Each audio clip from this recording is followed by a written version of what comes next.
You know, high performers don't struggle to save things. They struggle to accept that some things aren't worth saving and never were. And that realization took me longer than it should have. I'm going to be honest with you, family, about something project managers really won't say out loud. You know that feeling when you're watching a scary movie and you can't see exactly what's about to actually happen. The person is walking towards the door. You know there's something behind it, and you're sitting there yelling at the screen, "Don't go in there, turn around, something is off." But they go anyway. That's what it feels like to be a project manager in a dysfunctional environment.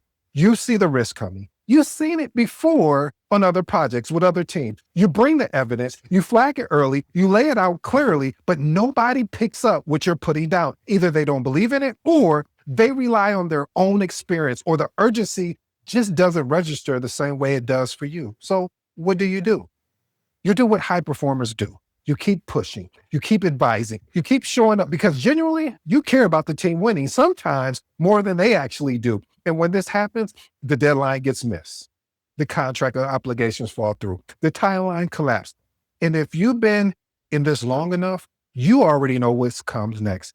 The first person to call or be called into the room to explain what went wrong is you. So in that moment, you have a decision to make. Be the victim or be the victor. Let it break you or let it teach you. And, well, goodness. And what taught me changed everything. Learn to recognize when you're being tolerated versus when you're being celebrated. Because once you see the difference, you'll stop walking through the wrong doors. Principle number 1, a team that doesn't respond to risk has already accepted the outcome. Listen, family, when a risk is clearly raised, understood, and still not acted on, that's not confusion. That is a decision. It may be said out loud. It may even be documented, but behavior never lies. It always tells you the truth. If nothing changes after the risk is introduced, the team has already decided they can live with the consequences. Why is this important? If you keep treating it like a misunderstanding, you'll waste time trying to convince people who've already made their choice. And while you're trying to create urgency, they're already comfortable with the risk. Here's 2 actionable tips I'd love for you to experiment with. Shift from explaining to confirming.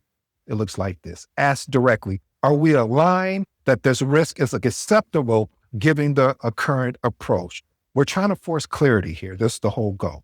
Next one, document the decision. You know the motto here. Documentation beats what? Documentation always beats conversation. So we want to document the decision, not just the risk. Captured who reviewed it, what was understood, and what action was or was not taken. Here's my professional advice, family. Stop trying to make people care at the level you care.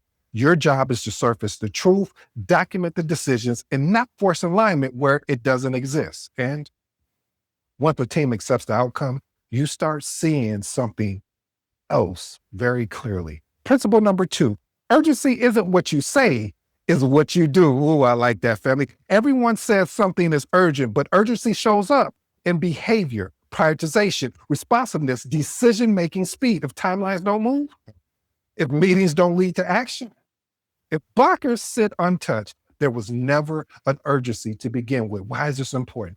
If you take words at face value, you'll misread the situation. You'll think progress is happening when it actually nothing has happened. And by the time you realize it, you're already behind. Experiment with these actionable tips. Watch response times, not reaction. What does that look like? How quickly are decisions made after something is flagged? Next one, tie urgency to deadlines with consequences. What does that look like? We want to make it crystal clear. If this isn't resolved by, let's say, X, then Y impacts can occur. Here's my professional advice, family. Urgency isn't communicated, it's demonstrated.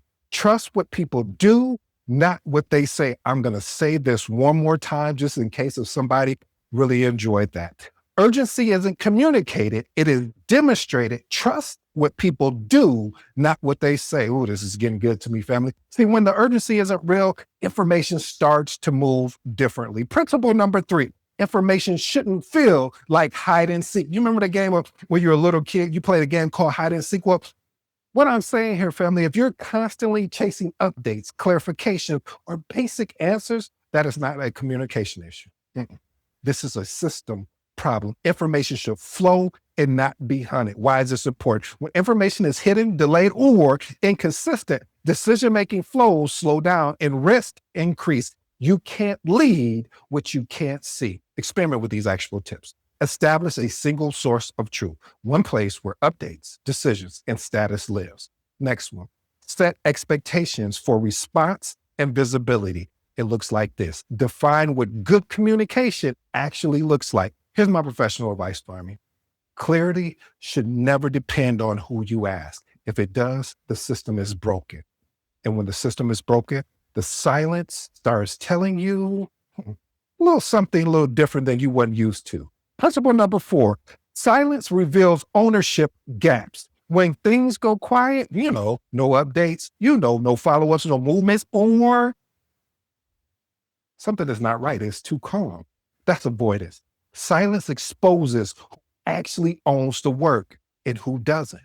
Why is this important? If ownership isn't clear, accountability disappears. When accountability disappears, everything, and I do mean everything, slows down or eventually stops. So experiment with these actionable tips. Call out ownership directly.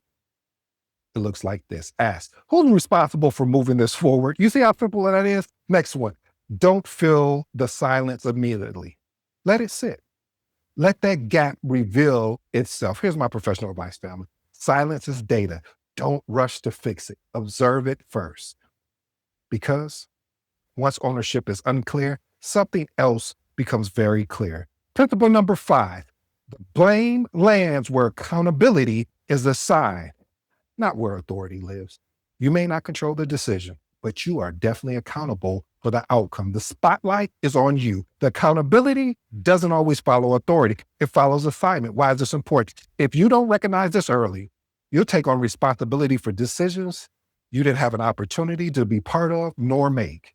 And when things go wrong, you will be expected to explain them. Here's 2 actionable tips I love for you to experiment with. Clarify authority versus accountability up front.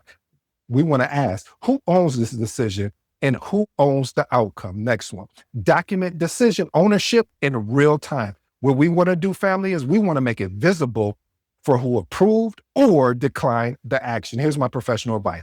If you're accountable without authority, you need visibility and documentation. That alone is your only protection. And that leads us to one of the hardest truths about this thing that I love, that I hope you fall in love with, called project management. Principle number 6, the project manager is the most visible and the least protected. Oh, I'm probably going to hurt somebody's feelings with this one. If they thought about getting in this thing called project management, this is the truth. You see, you're in every meeting. You see every risk. You're expected to know everything, but when things go wrong, you don't always have the authority to fix them. Why is this important? Because visibility without protection creates pressure, and over time, that pressure turns into burnout. But I would love for you to experiment with these actionable tips. Control the narrative through communication. Don't wait. Proactively share statuses, risk, and decision. Next one, escalate early and often, and make sure you're clear. Make leadership aware before issues become the outcomes. Here's my professional advice. Visibility is power, but only if you use it. If not, it becomes exposure. And when you're exposed long enough, you start trying to fix everything. Principle number 7, you can't push water uphill. Oh, I like that, family. If the environment doesn't support progress, no amount of effort will force it. See, you can push, you can follow up. You can even have the nerve to escalate. But if alignment isn't there, movement won't happen. Why is this important? Trying to force progress in the wrong environment drains energy, and it creates something that does a lot of things to individuals as well as your team. It creates frustration. And eventually you start questioning yourself instead of questioning the system. Experiment with these actionable tips. Assess alignment before increasing effort. Ask, do we have a shared goal or goals and a commitment? Next one, redirect energy where it can create impact. All I'm saying, family, is don't overinvest in resistance. Here's my professional advice. Effort alone doesn't fix misalignment. Alignment fixes effort. And when you keep pushing away, it's going to start costing you something. Principle number 8, care without boundaries becomes self-sabotage. That's a mic drop right there, family, because caring about a project, the team, and the outcome, it is truly a strength. But without boundary, it turns into overextension. You start carrying what's not yours to carry. Why is this important? The more you take on, the less others do. And over time, you become responsible for everything, including what you never owned in the beginning, nor the middle or end. Experiment with these actionable tips. Define what you own and what you don't. Be clear on your role and stick to it. Next one, stop compensating for lack of ownership. Let gaps remain visible. Here's my professional advice. You're not there to save the project. You're there to lead it. And sometimes leadership means standing back so others have the opportunity to step up. I love that, family. And once you understand that, you realize something most people avoid. You can't save a team that doesn't want to be saved. Here's the truth, family. Let me say this as clear as I can. Some of you aren't leading projects anymore. You're chasing updates. You're repeating the same risk. You're carrying responsibility that was never yours and you're calling it leadership. And if you're not careful, it turns into self-sabotage. Because the truth is, that project doesn't fail because you didn't try hard enough. It failed because the people responsible never made the decision to move.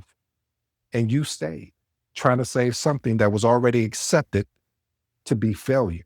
So let me ask you something. How long are you going to keep proving yourself in rooms that already made up their mind about you? Because you can't save a team that doesn't want to be saved, but you can save yourself from staying too long. And at that moment, you'll realize one thing. You stop asking for permission, you stop over-explaining yourself, and you start moving different. That's the true shift. If you heard yourself in today's episode, I want you to take the next step. I have a quiz called What Type of Leader Are You? It's built for moments exactly like the one we talked about today. It's 2 minutes, real insight. You'll walk away knowing exactly where your leadership identity is working for you and where it may be working against you. You'll find the link wherever you're tuning in from. And if you're new to the episode, I go by the name ED. For all you smart and intelligent folks out there, that just simply means Ed. Until next time.